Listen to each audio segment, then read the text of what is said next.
Bonjour, ici Marc-André Grondin, bienvenue sur le tapis rose de Catherine. Cette semaine, on parle d'un film français qui s'appelle Le premier jour du reste de ma vie, réalisé par Rémi Besançon.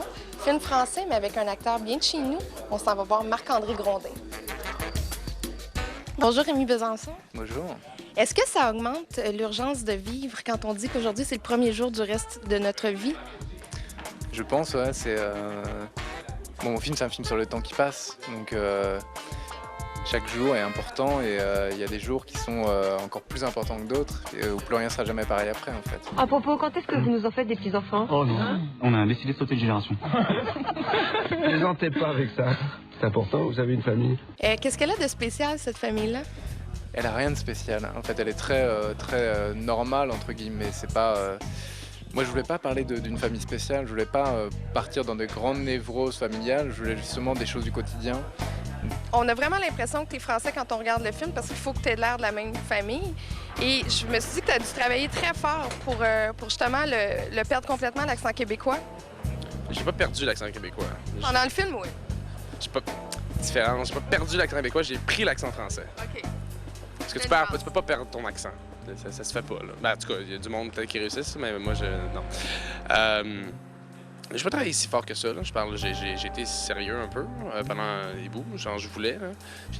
J'ai été attentif pis tout, mais ça n'a pas été genre un travail de 4 heures sur 24. Là. Ben en fait oui, d'un côté parce que j'ai eu un mois et demi off, puis je suis pas revenu à Montréal, je suis resté à Paris pour justement m'aider en immersion, là. Et j'avais bien des amis, donc j'essayais de attentif tout le temps à comment ils prononçaient les choses, leur mélodie. Et les enfants sont au courant de la façon dont leurs parents se sont rencontrés? Pas connaître Marc-André Grondin, ne l'avoir jamais vu ici travailler au Québec, je pourrais facilement croire qu'il est français. Ouais. Mais en France, tout le monde pense qu'il est français, d'ailleurs.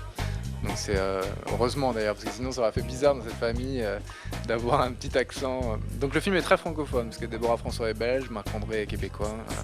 Et pour vous, c'était pas une nécessité d'aller piger dans la banque d'acteurs français? Vous auriez pu prendre un Guillaume Canet ou d'aller vers des acteurs qui sont français plus naturellement que... Ben, moi, je pense que ça fait partie de mon travail de metteur en scène, justement de changer un peu les têtes. Parce que Guillaume Canet, on le voit dans un film sur 3 en France.